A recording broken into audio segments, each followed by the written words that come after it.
ebidensya, resibo, walang lusot ang may atraso. Ang ilang mga kabataan sa isang barangay sa Malolos, Bulacan tila napabayaan pero hindi sa kusina kundi sa langsangan.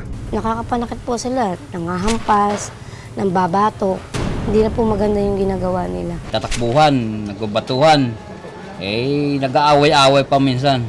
Pati ba mga residente, minsan natamaan pa nila. Nakarating sa resibo ang sumbong ng isang ginang na tinawag naming si Cherry. Ayon kay Cherry, lumalaking notorious na raw sa kanilang lugar ang ilang mga kabataan. Rumble dito, rumble doon. Maiingay po, magugulo po. Pero ang mas nakakatakot, delikado na raw ang trip ng mga batang ito.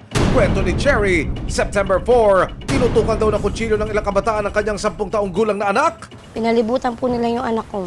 May dala pong kutsilyo. Kaya naman si Cherry nag-aalala para sa kaligtasan ng anak. Ngayon, sumusobra na po sila. Kasi may kutsilyo na po. Siyempre, buhay po ng anak ko yung nakaano doon. Hindi naman na po may babalik yung kung sakaling makapinsala sila ng ibang tao. At pati isang computer shop, pinasok at ginulo raw nila. O kahit hindi namin sila may napapasok, pumapasok pa din, tas galit sila, pinagmumura nila ako. Bakit nga ba tila naligaw ng landas ang bata? Sinong nanay nyo? Sinamakan ng resibo si Cherry para kumpirmahin ang kanyang sumbong. Pagdating sa lugar, sa katanghaliang tapat, isang bata ang nabidyohan namin na may hawak na bote. Pero sa halip na inumin, ikinagulat naming sinisinghot niya ang laman. Bukod sa kanya, isa pang batang lalaki ang naispata namin. May hawak din na bote ng soft drinks. Pero sa halip na sa bibig ilagay, aba, sa ilong niya inilalagay ang bote. At tila nilalangap ang laman. Mga bata, ba't yan? Sa gilid naman ng kalsada, isang bata ang nakaupo. Isang plastic din ang kanyang pinagtripan. Sa isa pang kuha ng aming team, makikita na ang lalaking nakaputi may hawak din bote ng soft drinks. Pero tulad ng ibang bata, sa halip na iniinom, inaamoy. Kahit araw, lantaran po talaga. Makalipas ang ilang minuto, nakababakalang tila iba na ang trip ng mga batang ito. Sakitan? Ilang mga kabataan sa Malolos, Bulacan may hawak na bote pero hindi naman nauuhaw. Dahil ang laman nito'y hindi pala nila iinumin, kundi sisinghutin. Oras na para sila'y sagipin.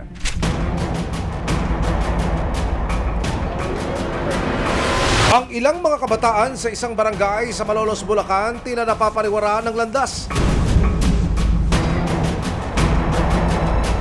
Mula umaga hanggang gabi, langhap sarap. Itinago namin sa mga pangalang Denver, Mac at Darren ang mga batang nakuha ng video. Pati ang mismong kagawad ng barangay minsan na rin inireklamo ang batang si Denver. Ang problema, ultimo raw magulang ni Denver, iniindyan sila sa tuwing ipatatawag sila sa barangay. Pagtalikod ko po, binato niya ako ng bote ng pinasundo ko po yung nanay. Ang sagot daw po nung nanay, dun sa pinasundo kong tanod, kung sino daw po yung may kailangan, siya ang lumapit. Isinangguni namin sa City Social Welfare Development Office o CSWD ng Malolos ang reklamo ni Cherry. Yung anak ko po na nagsumbong lang at nagturo yung anak ko na sila po ang gumawa. Pinag-initan po nila, pinag-ikutan po nila. Bali yung isa po may hawak na kutsilyo, yung isa po may hawak na tubo. Ipinakita rin namin sa CSWD ang nakuna naming video ng mga bata. Hindi na nga nagpatumpik-tumpik pa ang mga kawani ng City Social Welfare and Development Office. Kasama ang CSWD at ang nagre-reklamong si Cherry, idinulog namin sa barangay ang sumbong ni Cherry.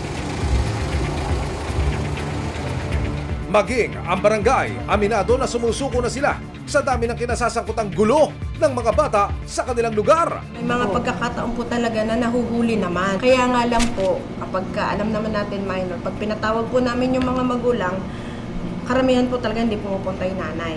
Hindi naman daw sila nagkukulang sa pagbabantay. Ang problema, Pag marami na sila doon, nag-ipon-ipon na, papaikutan po yun sa tanod.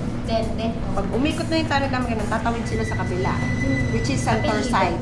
So hindi naman namin pwedeng mapasok. After noon, ikot na ganun. Maya-maya, magbabalik ka na naman sila. Isang rescue operation ang pinlano ng CSWD at ng barangay bago sumugod. Nandiyan po ba yung mga bata?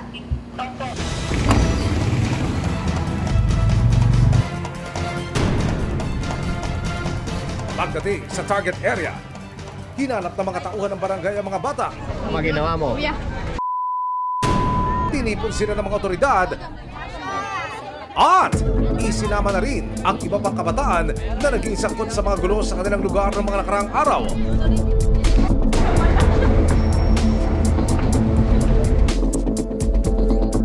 Pagdating sa barangay, isa-isa silang kinausap ng CSWD. Nag-aaral ka? Ito po. Anong mong grade?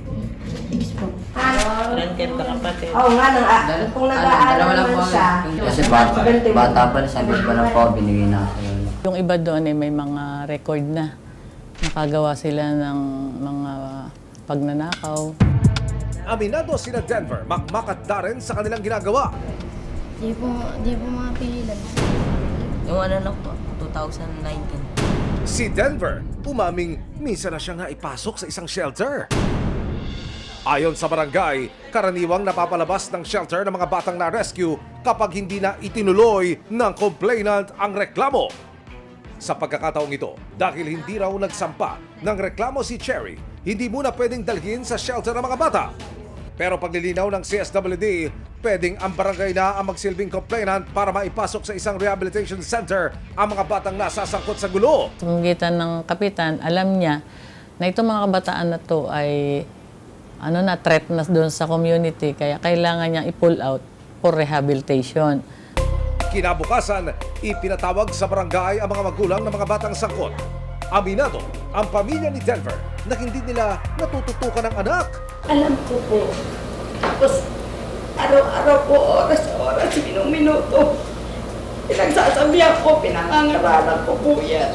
Ang mga magulang ni Darren, plano na raw ilipat ang anak sa ibang probinsya para mailayo sa barkada. Papadala ko na lang po yan sa probinsya. Lagi ko naman po pinapangaralan niya na huwag nang maganyan. Pati ama niya, pinapangaralan siya. Pero paulit-ulit niya lang din ginagawa. Nagkaharap din sa barangay sila Cherry at mga magulang ng mga inirereklamong bata. Sino lang po sa'yo, be? Pangako ng mga magulang, babantayan at kakastiguhin ang kanilang mga anak. Ay, ang ginagawa ko po, pangaral ang ginagawa ko po sa kanila. Lagi ko pong inaano na sana, bago man ako mamatay, magbago na siya.